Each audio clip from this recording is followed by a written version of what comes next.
गांव की हलचल और भद्रक का असंतोष। वसंत ऋतु की सुबह थी। हवा में आम के बौड़ की मीठी गंध तैर रही थी और खेतों में गेहूं की बालियां झूम रही थी। गांव के किनारे एक पुराने बरगद के नीचे बुद्ध अपने शिष्यों के साथ ठहरे हुए थे। उनके आसपास की हवा में जैसे शांति बसी थी। पक्षियों का मधुर स्वर, दूर से आती नदी की कलकल ध्वनि और लोगों का सम्मान से भरा मौन वातावरण।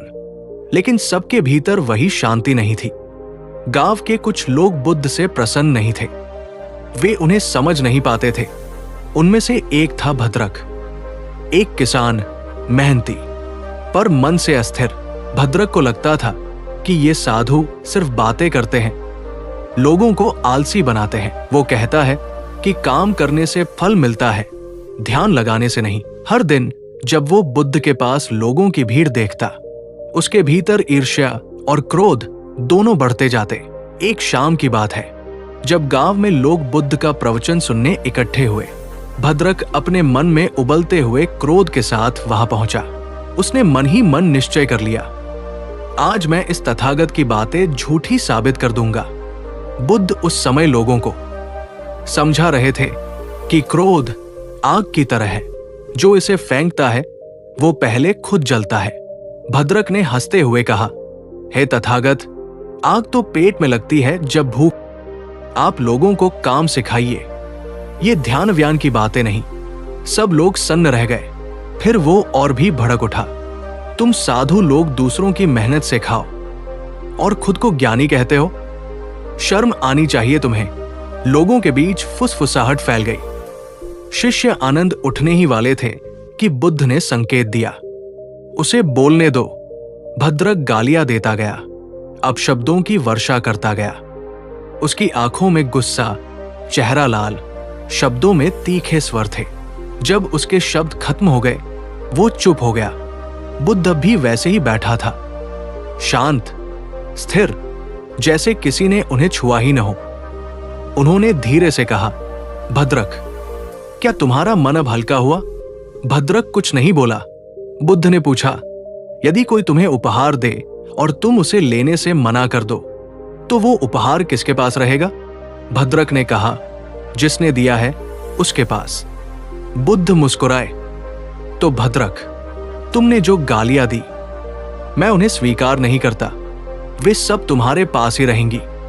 वो वाक्य जैसे हवा में गूंज गया। भद्रक के भीतर कुछ टूटने लगा। वो कुछ बोल नहीं पाया। बुद्ध ने आंखें बंद की और मौन छा गया। ऐसा मौन जो शब्दों से कहीं अधिक बोल रहा था। उस रात भद्रक सो नहीं पाया। हर बार उसकी आंखों के सामने बुद्ध का शांत चेहरा आता। वो सोचता, मैंने उन्हें अपमानित किया, पर उन्होंने मुझे उत्तर में प्रेम दिया। आखिर ऐसा कैसे संभव है? सुबह हुई। सूरज की पहली किरण जब उसकी झोपड़ी में आई, उसने जैसे उसके भीतर के अंधकार को भी छुआ। भद्रक उठकर बरगद के नीचे पहुंचा।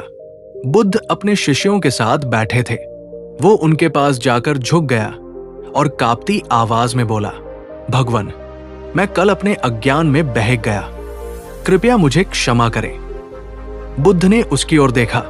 उनकी आंखों में करुणा थी, दया थी और वो मौन जो हृदय को स्पर्श करता है।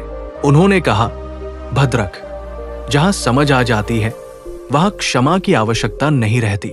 जो जा गया वो पहले ही क्षमा पा चुका है। भद्रक के आंसू गिरने लगे। उसने पहली बार अनुभव किया कि सच्ची शक्ति दूसरों को झुकाने में नहीं, बल्कि स्वयं को समझने में है। उसने कहा, भगवान, मैं अब समझ गया हूं। मैं वर्षों से दूसरों से लड़ता रहा, पर असल लड़ाई तो अपने भीतर थी। बुद्ध ने मुस्कुराते हुए कहा, जब व्यक्ति अपने भीतर के शत्रु को जीत लेता है, तब संसार में कोई युद्ध नहीं बचता। अब भद्रक का जीवन बदल गया था। वो हर सुबह बुद्ध के साथ बैठता, मौन में ध्यान करता। जहां पहले उसके मन में गुस्सा और अहंकार था, अब वहां विनम्रता और शांति का प्रवाह था। गांव के लोग आश्चर्य करते, क्या ये वही भद्रक है जो हर समय झगड़ता था? अब वो बच्चों को समझाता, बुद्ध ने सिखाया है, दूसरों की कटुता को मत अपनाओ, उसे वही लौटने दो जब तुम लेना बंद कर देते हो तभी शांति मिलती है। एक दिन बुद्ध ने प्रस्थान की तैयारी की। भद्रक उनके चरणों में झुक गया और बोला, भगवन, आप जा रहे हैं, पर आपकी बात मेरे हृदय में सदा रहेगी। बुद्ध ने कहा, भद्रक, मैं कहीं नहीं जा रहा। जब भी तुम शांति में रहोगे, मैं वही रहूंगा, तुम्हारे भीतर। बुद्ध और उनके शिष्य आगे बढ़ गए। भद्रक बरगद के नीचे बैठा आसमान की ओर देखता रहा। उसने धीरे से कहा, उन्होंने कुछ लिया नहीं, कुछ दिया नहीं, पर सब कुछ दे गया। उस दिन से गांव में शांति का एक नया अध्याय शुरू हुआ। लोग अब अपशब्दों से नहीं, प्रेम से बात करते थे। और भद्रक, जो कभी क्रोध का प्रतीक था, अब बुद्ध की करुणा का जीवंत उदाहरण बन गया। इस तरह से आप भी अपने जीवन को बदल सकते हैं। जब हम भी दूसरों के द्वारा कहे गए शब्दों को नहीं लेते हैं, तब उनका शब्द उनके पास ही वापस चला जाता है और उसका प्रभाव हमारे ऊपर नहीं पड़ता है और हम एक शांतिपूर्ण जीवन जी सकते हैं। ये कहानी हमें ये सिखाती है कि शब्दों का प्रभाव तभी होता है जब हम उन्हें स्वीकार करते हैं। दूसरों का क्रोध, अपमान या द्वेष, यदि हम उसे अपने भीतर नहीं आने देते तो वो उसी के पास लौट जाता है। बुद्ध की तरह जब हम शांति में रहते हैं, तब किसी का भी विष हमें छू नहीं सकता, क्योंकि सच्चा उपहार न क्रोध है, न अपशब्द। सच्चा उपहार है मौन, करुणा और आत्मज्ञान। अगर आपको वीडियो पसंद आया तो हमारे चैनल को सब्सक्राइब और वीडियो को लाइक करके हमें सपोर्ट जरूर करें। वीडियो को पूरा देखने के लिए धन्यवाद।